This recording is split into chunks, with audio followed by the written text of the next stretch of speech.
Hey, so I'm Chris. I'm talking about portable fire extinguishers, and I just want to do a short video and talk about some of the things that you're going to see in this PowerPoint presentation. One of the biggest things that I want to talk about is the fire extinguisher classifications. So not all fire extinguishers are created equal. They're not all built to do the same things or tackle the same fires.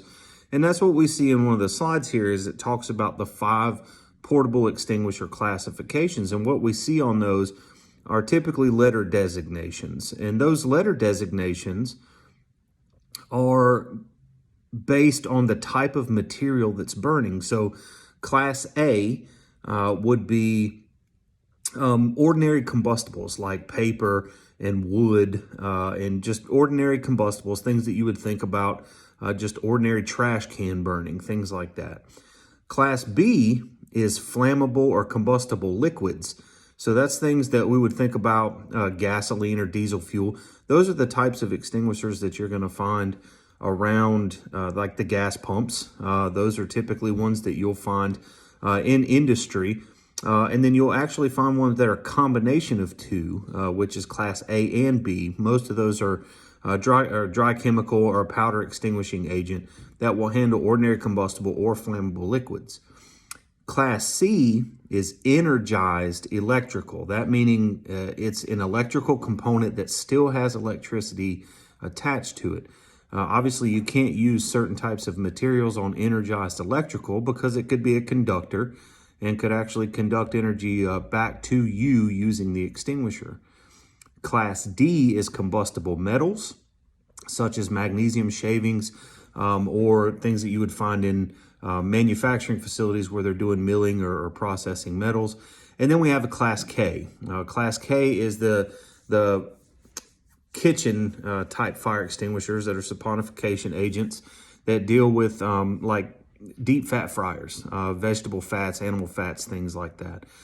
So, you know, a lot of people think that, oh, well, all of these extinguishers can be used on anything, and that's just not true. So that's why all extinguishers have labels that tell us what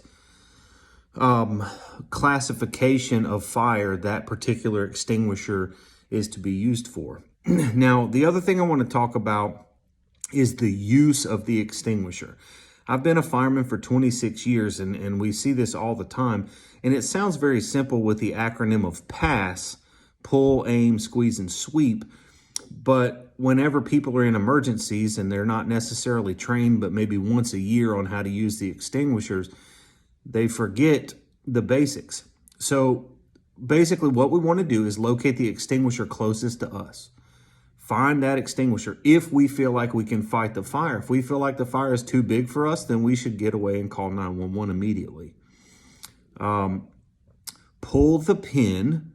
So that means we pull the pin that is on the extinguisher. It should be attached by a little tag. It's a breakaway tag.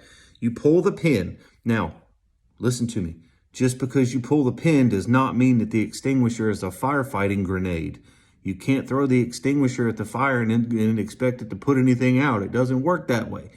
So we're going to pull the pin, take the nozzle on the extinguisher and aim it at the base of the fire. We can't just go crazy with it because we don't have unlimited agent. We aim the nozzle at the base of the fire, squeeze the handle, and then sweep the nozzle slowly back and forth to discharge the agent across the base of the fire and put it out. So that's what we're going to do there. That's the simple acronym of PASS. The last thing I want to make sure we touch on is where these things are mounted.